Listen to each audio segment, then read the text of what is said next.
అందరికీ నమస్కారం. జూన్ 21వ తేదీ అంతర్జాతీయ యోగా దినోత్సవ సందర్భంగా మనందరం కార్తీక మాసం ధనుర్మాసం లాగా జూన్ మాసాన్ని యోగా మాసంగా గుర్తించి నెలంతా శారీరక మానసిక ఆరోగ్యాన్ని పెంపొందించుకోవటానికి నిజ జీవితంలో యోగాను ఒక భాగంగా చేసుకుని అందరూ ఆచరించాలని మన ప్రధానమంత్రి శ్రీ నరేంద్ర మోడీ గారు మరియు ఆంధ్రాను యోగాంధ్రగా మార్చాలని ఆంధ్రప్రదేశ్ ముఖ్యమంత్రి శ్రీ నారా చంద్రబాబు నాయుడు గారు ఇంటింటికి యోగా చేరాలని సంకల్పించారు. ఇందులో భాగంగా ఇంటింటికి యోగా కార్యక్రమానికి మీ అందరికీ స్వాగతం. ఈరోజు భుజంగాసన్ విశేషత తెలుసుకుందాం. పాము పడగ లేపి ఆపినట్లుగా మన శరీరాన్ని బొడ్డు నుంచి తలభాగం వరకు పాము పడగవలే లేపి ఆపి ఉంచే ఆసనం కాబట్టి భుజంగాసన అని అట్లా పేరు పెట్టడం జరిగింది. ముఖ్యంగానండి ఈ భుజంగాసన వల్ల మెడనొప్పి ఉన్నవారు తగ్గించుకోవటానికి, అలాగే లేనివారి జీవితంలో రాకుండా చేసుకోవటానికి అద్భుతమైన ఆసనం భుజంగాసనం. అట్లాగే నడునొప్పి ఉన్నవారికి నడునొప్పి తగ్గటానికి, లేనివారు రాకుండా చేసుకోవటానికి ఇది మంచిగా ఉపయోగపడుతుంది.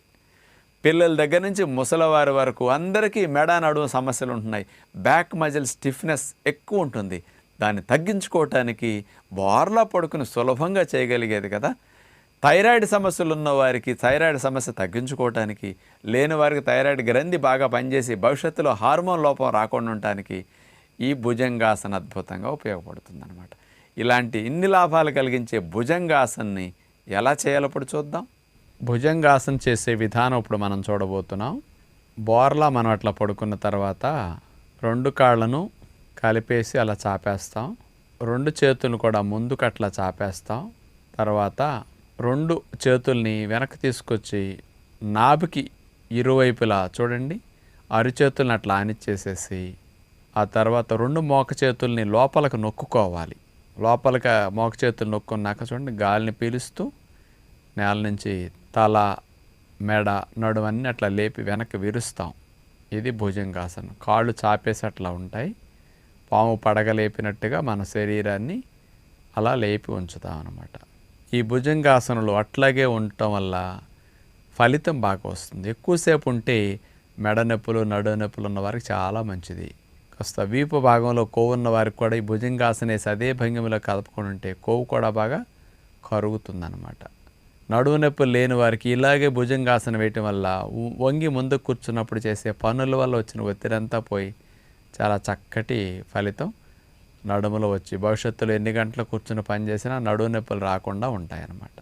ఇక ఉండలేనప్పుడు మెల్లగా తీసేస్తారు. గాలిని పీల్చుకుంటూ మెల్లగా తింపేస్తారు. ఇక హాయిగా బోర్లా పడుకుని అట్లా రిలాక్సేషన్, విశ్రాంతి స్థితి. నడువు నొప్పులు, మెడ నొప్పులు ఉన్నవారు రిలాక్స్ అయ్యాక మళ్ళీ ఇంకోసారి 2 సార్లు అట్లా రిపీట్ చేసుకోవడం చాలా మంచిదన్నమాట. కొంతమందికి మెడ నొప్పి, నడువు నొప్పి తీవ్రంగా ఉన్నవారు ఇట్లా చేతులు సగం యాంగిల్లాగా వచ్చేటట్టు పెట్టి ఆపలేనప్పుడు చేతులను కాస్త స్ట్రైట్గా పెట్టి భుజంగాసన చేస్తే కొద్దిగా సులభంగా చేయగలుగుతారు. క్రమేపీ ఆ చేతులు బెండ్ అయ్యే యాంగిల్లో బొడ్డు దగ్గర నుంచి నడువునట్లా వెనక్కి లేపు ఉంచితే ఫలితం ఇంకా బాగా ఉంటుంది. వీపు భాగం కొవ్వు కరగటానికి కూడా ఈ భుజంగాసన మంచిగా పనికొస్తుంది అన్నమాట. కాబట్టి ఉద్యోగ వ్యాపారాలు చేసుకునేవారు, చదువుకునే వయసులో పిల్లలు ప్రివెన్షన్గా మీరు 10 గంటలు అక్కడ వర్క్ చేయాలి అంటే, చదవాలి అంటే కూడా మీ స్పైన్ని, మెడ భాగాన్ని హెల్దీగా చేసుకోవటానికి భుజంగాసన మానకండి. నమస్కారం.